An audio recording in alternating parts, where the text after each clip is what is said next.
टाळू दे आज साकड हे माग, होऊ दे पहाट नवी.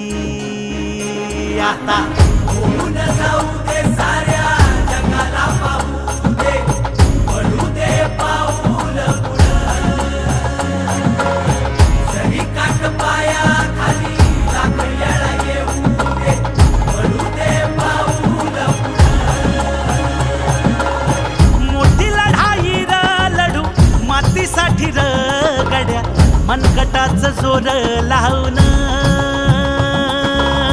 दाटला जरी अंधार एकजूट होऊ आज, दिवा देऊ तेज धावून.